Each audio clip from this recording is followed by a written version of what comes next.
бәйгенің барысын сіздерге ерекше түсіндіріп отырмақпыз. Және міне қараңыздар, команда берілді, демек Құнан бәйге басталды. Ал енді шынында да бәріне сәттілік тілейміз. Ешкім құламасын, ешкім жыламасын дейміз. Шынында да жаңа бата берген Жәнібек Ақсақал өте жақсы айтып өтті. Бұл тұрғыдан 3,5 айналымнан, демек 3,5 айналым болса, бұл шынында да 2,5 шақырымнан болатын сияқты әр айналым. Ендеше сондықтан қазір аттардың жарыс жолын бастап кеткенін көрдік. Әдегеннен 4 ат сәл қалыңқы, бірақ 8-ші нөмірлі Тамирис, Әмірхан Әлиұлы мінген Тамирис қазір алда кетіп бара жатыр. Соңына дейінде сыр бермейтін жүріктер болады. Осы тұрғыдан келгенде бүгінгі студиямыздың қонағы Дәулет Қабылұлына да бір сұрақтар қойсам деймін. Дәулет белгілі атбегі Марлан Бектеновтің шәкірті. Дәулет, өзің осы бәйгеге неше жасыңнан бастап шаптың? Біз өзіміз ат жалында өстік, ауылдың баласымыз, ат мініп өскен. Сол үлкен республикалық деңгейдегі үлкен додаларға біз 3-4 сыныптан бастап ақырын шауып бастадық. Бұл шабандоз болу да оңай жұмыс емес, себебі ол үлкен тәрбиені, көп уақытты талап етеді. Тамаша. Осы жерде мысалы қазір қарайық, міне қазір 15-ші нөмірдегі болашақ алда келе жатыр мінген шабандозы Арнұр Баян мысалы. Кейде кей аттар болады, әдегеннен алға шығып, сол бойда алдын бермейді. Кейде бір жасырынып жүріп, басын тежеп отыратын бір жақсы аттар болады. Мысалы, қандай тактика құрып шығады мұндай жерге шабандоздар? Бапкермен қалай келісіп шығады?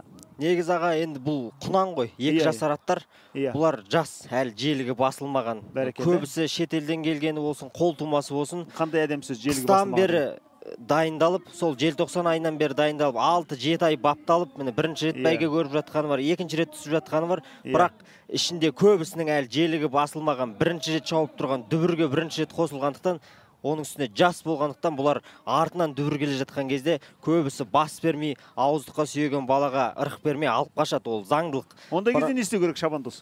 Ондай кезде атты көп тебінбей, тізгінді қолға жақсылап орап, атбегілердің арасында 8-өркі дейді, тізгінді қолға 8-өркі қып жақсы ұстап, қамшыны бәрін шиыршықтап орап алу керек. Шиыршықтап орап, жинақы отырып, аттың өкпесін қақпай ауыздыққа сүйеп отыру керек.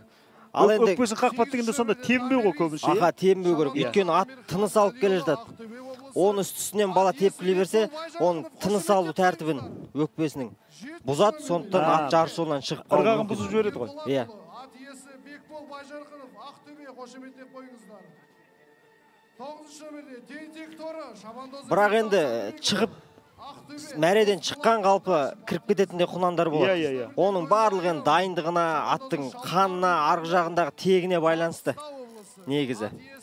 Бірақ енді көп жағдайда Құнан бәйге болсын, Аламан бәйге болсын, топ бәйге болсын, жеңімпаз болатын аттар 2-ші топтан, 3-ші топтан шығады. Бірақ енді өздеріңіз көріп жүргендей, секрет сияқты, еті қызба, өте жылдамдығы жоғары аттар болады. Әдегеннен алға кетіп қойды. Әдегеннен сөреден шыққаннан алға кетіп, 25 шақырым болсын, 30 шақырым болсын, сол аяқтауы мүмкін. Бірақ ол өте сирек. Өте сирек, иә. Қазір міне жанкүйерлерге бір таныстырып өтейік. 15-ші нөмірдегі болашақ жақсы келе жатыр.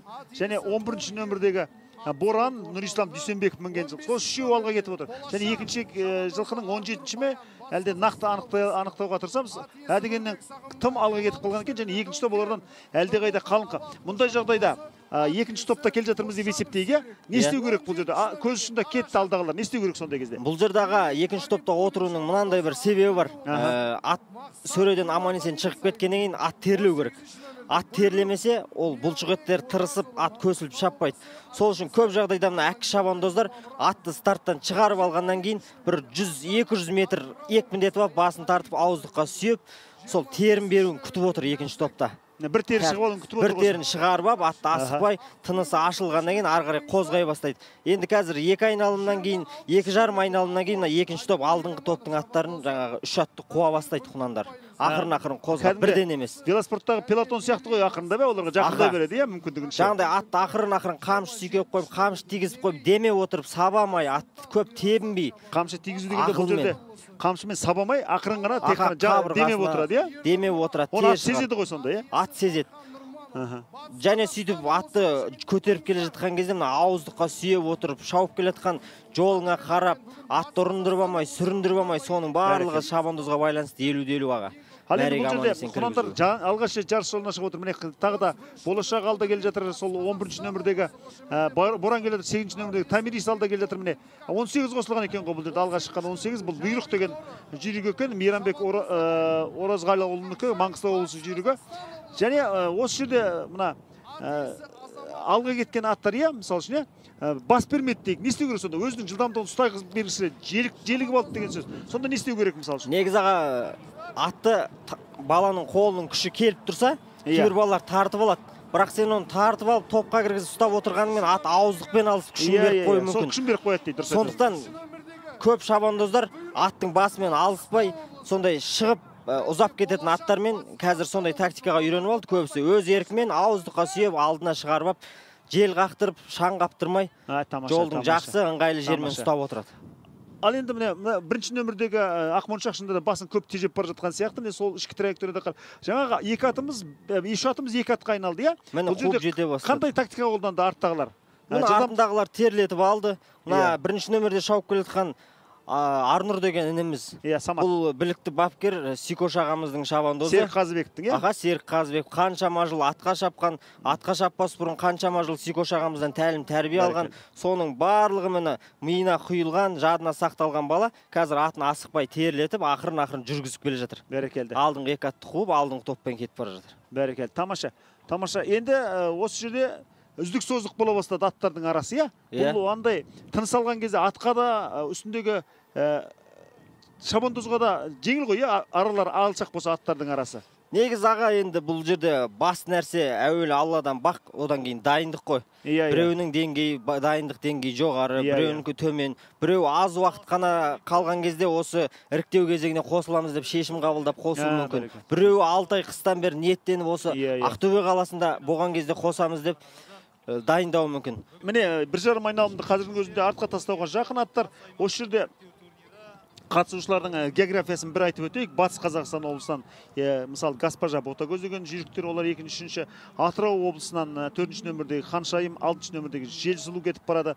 Ақтөбе облысынан міне Береке, Тамирис, Тентек торы, Боран, яғни 7, 8, 9, 11 кетіп барады. Маңғыстау облысынан 10-ші Көзайым, Қостанай облысынан 12-ші Шобангөк пен 13-ші Көсем торы. Міне Батыс Қазақстан тағы 2 ат, тағы 6 ат бар екен. Кейінгі рет санына қарай 14-ші Көгершін, 15-ші Болашақ, 27-ші Мерей, 28-ші Алау, 31-ші Құдірет, 32-ші Жәңгір торы. Маңғыстаудан, Ақтөбеден тағы да аттар бар. Негіз аға, енді мына жерде құнандардың арасында қол тумасы бар, Қазақстанда туылған. Шетелден келген импортный дейміз ғой? Импортный құнандар бар. Көбісі енді шетелден алып келген кезде оның паспорты бойынша өзінің сол канизаводта қойылған аты болынады. Кейбір кісілер Қазақстанға келгеннен кейін өздеріне ұнаса сол қалпында қалдырады, немесе жаңадан қазақилап бәрекелді дұрыстап ат қояды. Бәрекелді. Қазір 18-ші нөмірдегі бұйрық жақсы келе жатыр. Шабандоз Мейрамбек Оразғалыұлы, Маңғыстау облысынан, ат иесі Амангелді Жұмамұратов. Ал бапкері Қыдыр Дәуленов екен. Тамаша, қараңыздар. Қандай еркін кетіп барады бұл жирен өзі төбел қасқа екен, қараңыздар. Міне мына қоңырғынан жақсы еркін келе жатыр. Мойны жіпсіп терілеп ағам, мөлдір тері шыққан. Міне артық топта бірақ қуып келе жатыр ақырын аттарын жүргізіп. Әлде таза 1,5 айналым бар. Сондықтан әзірше қоя бермейді ғой аттың басын. Енді міне адамдардың алдынан өткеннен кейін ақырын құнандар іріктеледі қазір. Мына осы топтың ішінен де қалатындары бар. Осы топтың ішінен шығып, жаңағы алдында кетіп бара жатқан жалғыз құнанға жететіндері бар аға. Қазір енді іріктеледі, осы соңғы айналым шешеді. Енді мына жаз кезі қазір, шілде күшіне мінді, 40 күн шілде туды қазақ даласында. Мұндай жағдайда 9 шақырым құнандар үшін өте ыңғайлы ма, жеткілікті ма? Әрине аға, күннің ыстықтығы бар. Негізі бәйге өтетін жердің климатына да өте байланысты, назар аудару керек жақсы. Себебі салқын жер болса, Шығыс Қазақстан болсын, салқын жерлер болса, онда құнан бәйгенің қашықтығын ұзарта беруге болады. Ал енді ыстық кезде жалпы негізі 9 шақырым деген құнанға жеткілікті деп ойлаймын. Бәрекелді. Ол өйткені жас бала секілді ғой, екі ақ жасар, болашақ алда.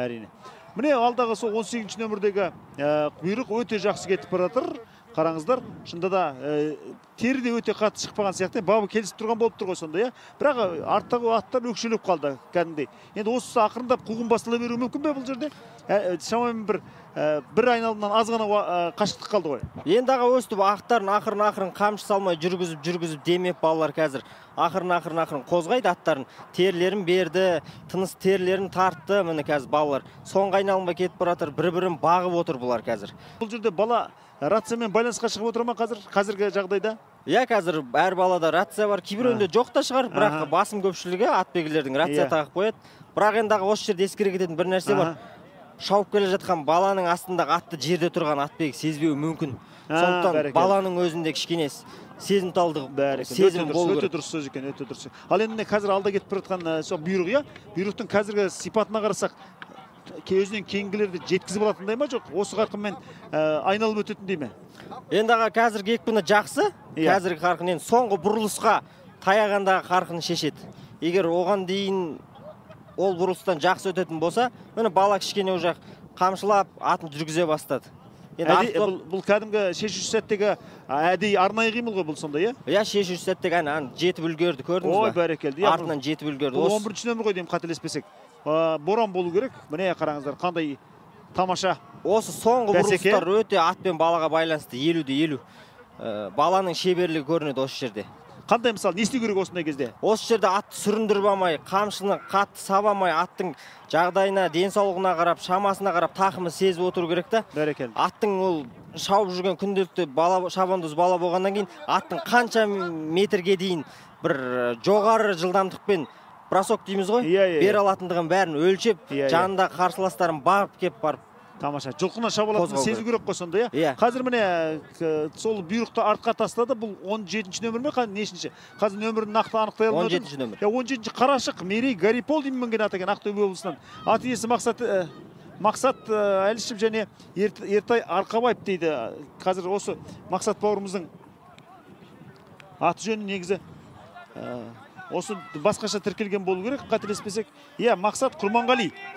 Ал сонымен шешуші сәттер сияқты құрметті көрермен, міне 17-ші нөмірдегі Мерей Гарипол деймін мінген Қарашық шынында да өте жақсы келе жатыр. Міне қазір Сикош ағамыздың да құнаны таласып келе жатыр. Ал көрейік, тура жұрттың алдына келетін сәт құрметті көрермен. Мұнда қазір бір емес бірнеше ат қатар келе жатыр екен. Міне 3-ші болды. Иә, 18-ші нөмірдегі бұйрық, сол бұйрық бәрібір бермей өткен сияқты.